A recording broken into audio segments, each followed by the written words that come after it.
समाचार कोर्ट ने बॉम्ब थी उड़ावी देवानी धमकी डिस्ट्रिक्ट कोर्ट ने बॉम्ब थी उड़ावी देवानी धमकी मળી છે। ધમકી ભર્યો મેલ આવતા દોડધામ મચી ગઈ। પોલીસ ફાયરની ટીમ ઘટના સ્થળે પહોંચી કોર્ટ પરિસર ખાલી કરવામાં આવ્યું છે। તો ધમકી ભર્યો મેલ આવતા દોડધામ મચી ગઈ હતી અને કોર્ટ પરિસરને ખાલી કરાવવામાં આવ્યું છે।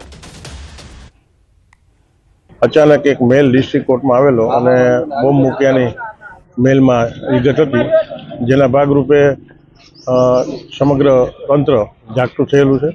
ડીએસપી કચેરીમાંથી તમામ સ્ટાફ, તમામ બ્રાન્ચો, ડોગ સ્કોડ અને બોમ્બ સ્કોડ આ બધું અહીંયા ચેકિંગ છે। દરેક વકીલો, સ્ટાફ, ન્યાયાધીશો બધાએ આખી સહકાર આપી અને પ્રિમાઇસીસ ખાલી કરી દીધું।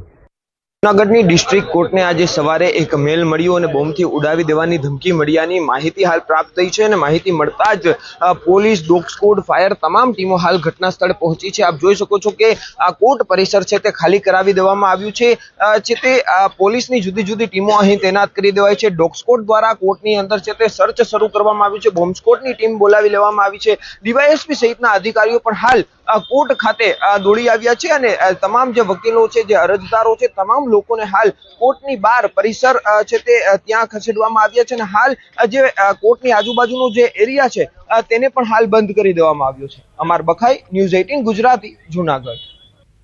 ફરી એક વખત નિર્માણાધીન ટાંકીનો સેન્ટિંગનો ભાગ થયો છે ધરાશાયી। વલસાડના કલ્યાણબાગ વિસ્તારમાં સેન્ટિંગ મટીરીયલનો ભાગ તૂટી પડ્યો છે।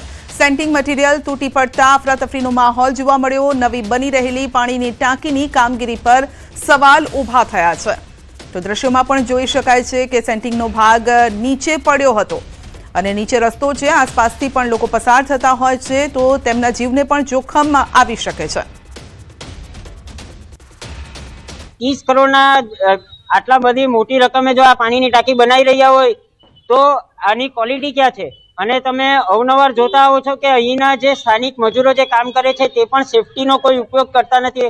3-4 વાર વિડીયો સોશિયલ મીડિયામાં પણ વાયરલ થયા છે। એટલે સેફટી નામની કોઈ પણ વસ્તુ આમાં વાપરવામાં નથી આવતી અને આ કલ્યાણબાગ એટલે વલસાડનો સૌથી બિઝીએસ્ટ રોડ કહેવાય છે। જો આ સ્લેબ કોઈના પર પડતે અને કોઈ જાનહાની થતે તો આના માટે કોણ જવાબદાર છે?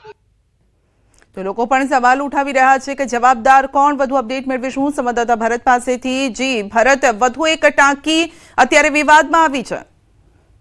जी बिल्कुल, શરૂઆતથી જ કરોડો રૂપિયાના ખર્ચે બની રહેલી આ કલ્યાણબાગમાં બની રહેલી આ પાણીની ટાંકીમાં કામ ચાલી રહ્યું હતું। આ દરમિયાન સેન્ટિંગનો જે ભાગ છે એ તૂટી પડ્યો હતો। સદનસીબે કોઈને ઈજા થઈ નથી, પરંતુ આ જે કલ્યાણબાગ છે એ ત્યાં આગળ લોકોની ચહેલપહલ પણ રહે છે અને સાથે જ અહીંયા આગળ જે આ શ્રમિકો કામ કરતા હોય છે તેમની સુરક્ષાને લઈને પણ અનેક સવાલો ઊભા થઈ રહ્યા છે।